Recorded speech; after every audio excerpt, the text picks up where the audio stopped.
Hey YouTuber, TypeLed here, and today I'm going to be opening the brand new Speed Duel deck, Destiny Masters. This one came in today, so I decided to give the speed dueling a go since I've played Duel Links for quite a while, and I quite like the idea of going back to the basics of Yu-Gi-Oh! I think it'll be a good sort of party game when you've got your friends around, or a good way to introduce the game to new players to make it not so difficult. So yeah, so that's the front of the box. It's got Pegasus, Yugi, and Ishizu, and then on the back it just tells you what the contents is of the box. So yeah, let's go ahead and crack this open. Okay, so obviously inside the box there's the 3 decks. So we've got Ishizu.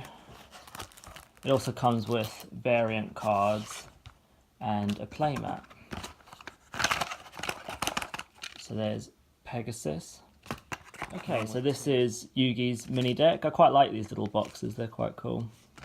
We've got Pegasus and we've got Ishizu, and then it also comes with a playmat, so I'm going to unfold that and see what it looks like to show you guys. Okay, so we've got a Blue Eyes, and I believe that's going to be a Dark Magician.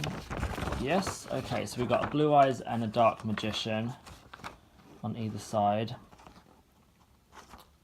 Like that. So that's the dueling field, so it's a lot smaller than what we're used to.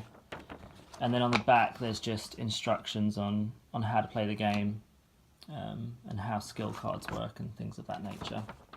But we'll put that to one side because it's pretty big. Okay, so we're going to open the variant cards first. So each character got given an ultra rare card, which is kind of, I guess, meant to be like their most powerful card in the deck. So we've got Shard of Greed. And as you can see, I don't know if you can see that, guys, but it actually says Speed Duel sort of on the card there, which means it can only be used in Speed Duels.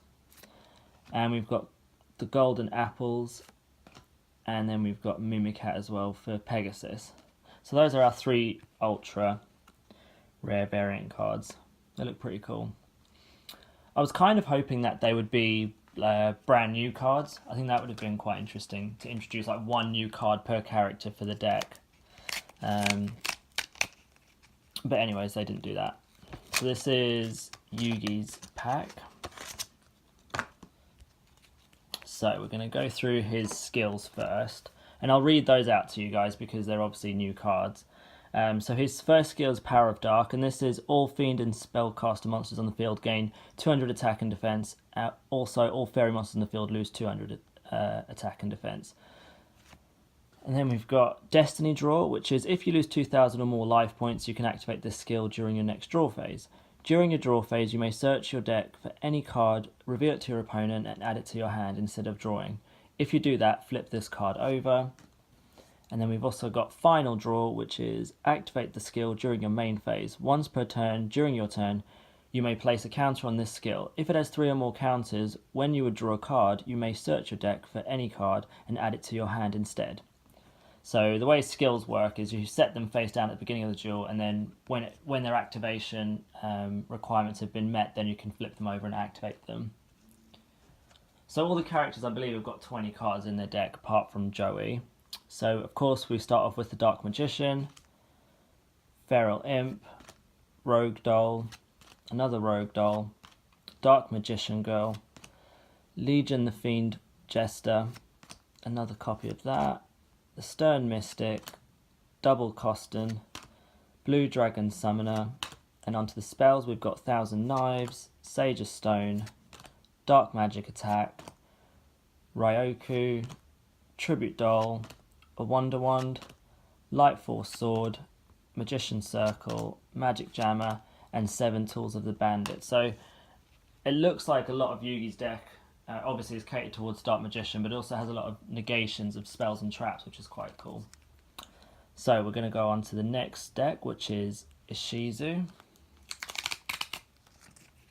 Now her character, obviously we've got the other starter deck that I'm going to do in another video, but her character and I believe Yugi's character are actually getting more support in another booster box that's coming out for this. I believe that's near April. Okay, so we're going to look at her skills first. So her first skill is Prescience. If your opponent's life points is more than twice your life points, activate this skill. You may look at the top card of both yours and your opponent's deck at any time. It's not bad. Gravekeeper's Lot.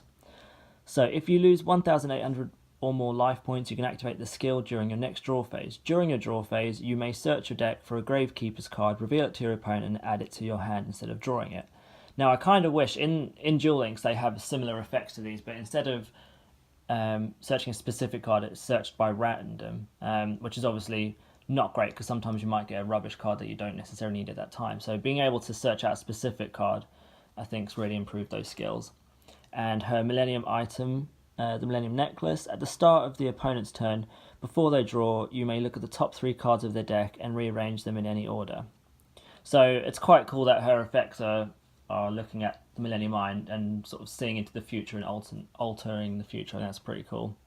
Okay, onto her monsters. We've got Gravekeeper's Curse, Gravekeeper's Spear Soldier, another copy of that, Gravekeeper's Vassal, Gravekeeper's Chief, I was going to say Chef then, Gravekeeper's Cannon Holder, Gravekeeper's Assailant, another copy of that, Gravekeeper Priestess, another copy, Gravekeeper's Recruiter, Gravekeeper's Shaman, Gravekeeper's Oracle, so this is going to be quite a good boss card. The Cat of Ill Omen. Onto their spells, we've got Gravekeeper's Steel, Hidden Temples of Necro Valley, Sebek's Blessing. Onto the traps, Blast, Held by a Tribute, Rite of Spirit, and the Eye of Truth. So quite obviously a lot of Gravekeeper monsters in that. I think she's got more monsters than spells and traps. Obviously keeping within the theme of Gravekeepers is good, and like I said, they're going to be receiving more support in a booster box that's coming out later this year, along with Bones and Yugi. So now we're on to Pegasus, and he's got Toon Summon Skull on the front cover.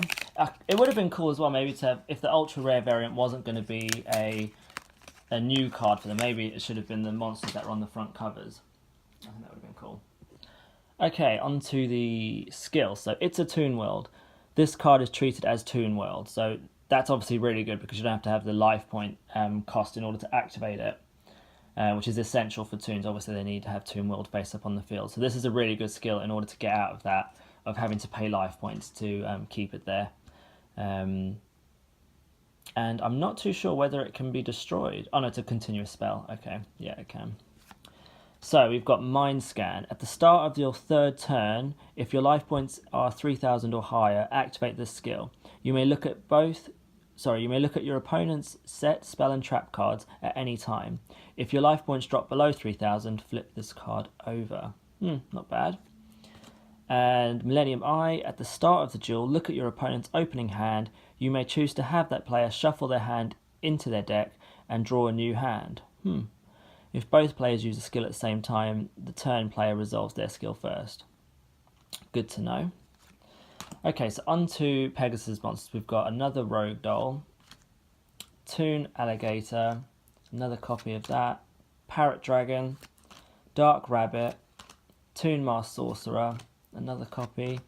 We've got Toon Mermaid, Toon Summoned Skull, his cover card, Relinquished, which is obviously a really good ritual, especially in Duel Links, Black Illusion Ritual, Toon Table of Contents, Toon Rollback, Toon World, another copy. We've got Yami, Sword of Deep Seated, Toon Defense, onto the traps, Jar of Greed, and Wild Tornado. So what do you guys think of the speed dueling decks? Is the format something that you'd want to play? Are you interested in it? Let me know in the comments below, and also what you guys think of the ultra rare variant cards. Do you think they should have been new cards for the game, or do you think they should have been cards that were featured on the front of the packs? And obviously the characters for this set, we've got Pegasus, Ishizu, and Yugi. So obviously this is dedicated towards Millennium Item holders. So I think it's probably safe to say if we do get another deck that it'll contain the other Millennium Item holders. So we've got Bakura and Marek and Odeon. So that'd be quite cool as well to complete off that set. So yeah, let me know in the comments below what you guys think of speed dueling and this product. Will you guys be buying it? Stay tuned for my next video of Legends of Tomorrow. I'm going to be opening that next. Otherwise, like, comment, subscribe, and stay tuned for more content.